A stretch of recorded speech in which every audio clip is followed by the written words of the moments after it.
and the planet is getting hotter and hotter. But good luck finding a time management system that makes any room for engaging productively with your fellow citizens, with current events, or with the fate of the environment.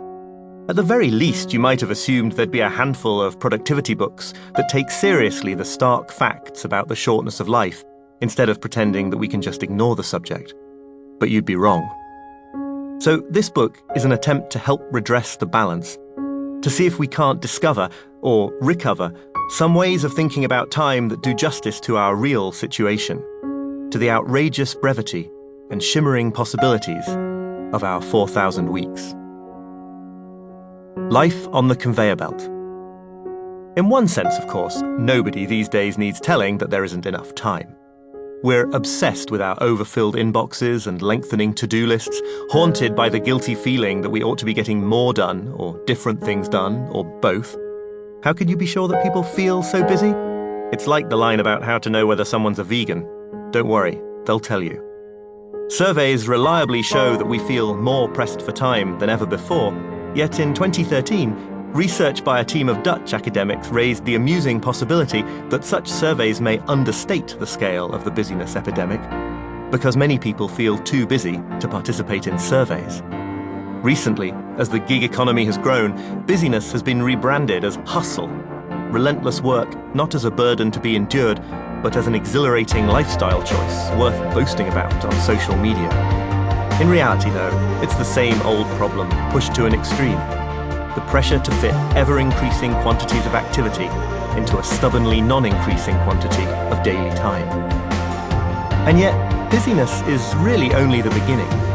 Many other complaints, when you stop to think about them, are essentially complaints about our limited time. Take the daily battle against online distraction and the alarming sense that our attention spans have shriveled to such a degree that even those of us who were bookworms as children now struggle to make it through a paragraph without experiencing the urge to reach for our phones.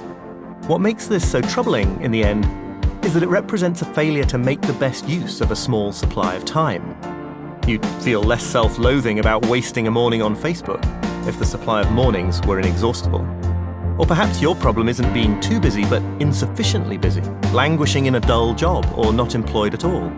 That's still a situation made far more distressing by the shortness of life, because you're using up your limited time in a way you'd rather not. Even some of the very worst aspects of our era, like our viciously hyper-partisan politics and terrorists radicalized via YouTube videos, can be explained in a roundabout way by the same underlying facts concerning life's brevity. It's because our time and attention are so limited, and therefore valuable, that social media companies are incentivized to grab as much of them as they can by any means necessary, which is why they show users material guaranteed to drive them into a rage, instead of the more boring and accurate stuff. Then there are all those timeless human dilemmas like whom to marry, whether to have children, and what kind of work to pursue. If we had thousands of years in which to live, all those would be far less agonizing too, since there'd be sufficient time to spend decades trying out each kind of possible existence.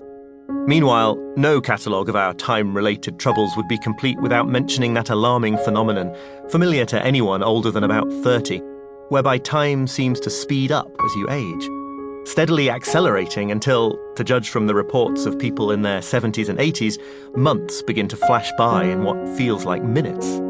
It's hard to imagine a crueler arrangement. Not only are our 4,000 weeks constantly running out, but the fewer of them we have left, the faster we seem to lose them. And if our relationship to our limited time has always been a difficult one, recent events have brought matters to a head. In 2020, in lockdown during the coronavirus pandemic, with our normal routines suspended, many people reported feeling that time was disintegrating completely, giving rise to the disorienting impression that their days were somehow simultaneously racing by and dragging on interminably. Time divided us, even more than it had before. For those with jobs and small children at home, there wasn't enough of it. For those furloughed or unemployed, there was too much. People found themselves working at strange hours, detached from the cycles of daytime and darkness, hunched over glowing laptops at home or risking their lives in hospitals and mail-order warehouses. And it felt as though the future had been put on hold, leaving many of us stuck, in the words of one psychiatrist, in a new kind of everlasting present.